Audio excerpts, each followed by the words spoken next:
Assalamualaikum warahmatullahi wabarakatuh. Perkenalkan, nama saya Siti Nurma Puspitasari, NIM 21020010048, Prodi PGMI 1A, mata kuliah pengantar psikolog. Di sini saya akan menjawab UAS dari tugas saya. Yang pertama yaitu faktor psikologi terbesar, yaitu ada pada diri sendiri.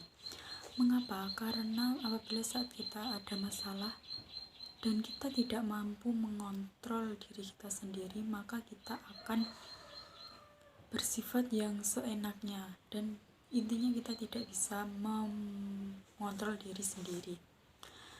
Dan yang kedua yaitu faktor keluarga.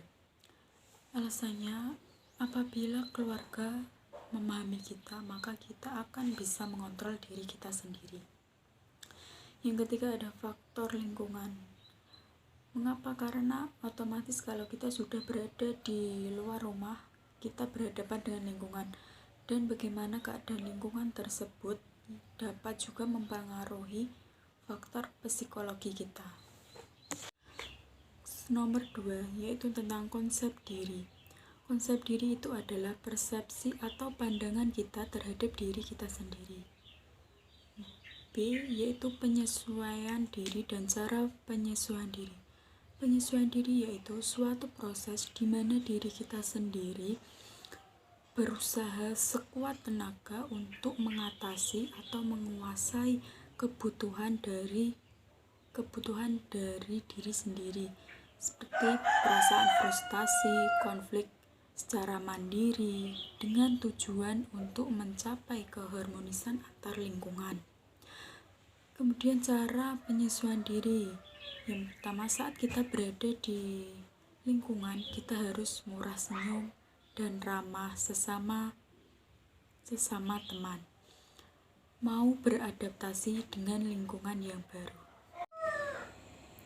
Kemudian, faktor-faktor yang mempengaruhi penyesuaian diri. Yang pertama ada kondisi fisik, yang kedua kepribadian, proses belajar, dan yang terakhir lingkungan.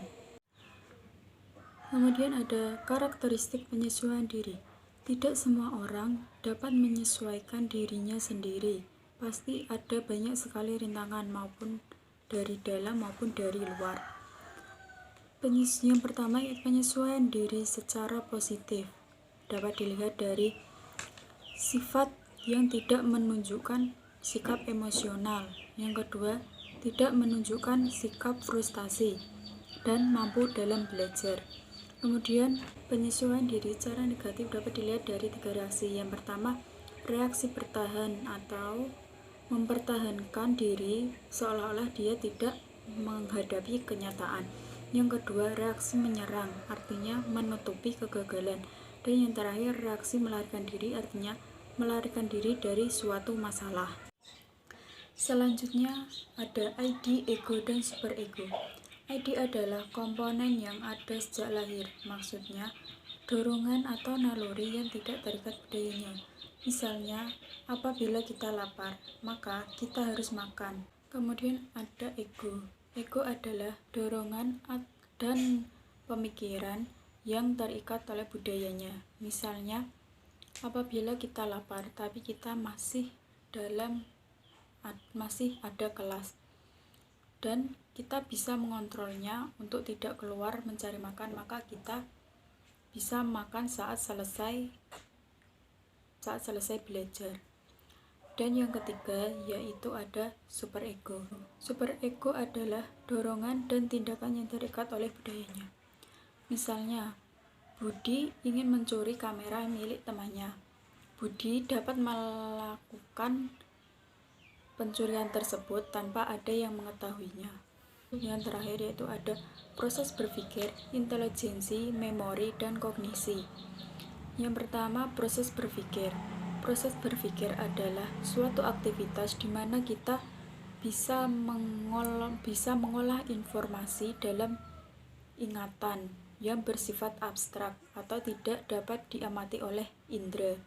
Intelijensi adalah proses berpikir secara rasional atau keahlian dalam memecahkan masalah dan mampu beradaptasi dan belajar dan belajar pada pengalaman-pengalaman sehari-hari.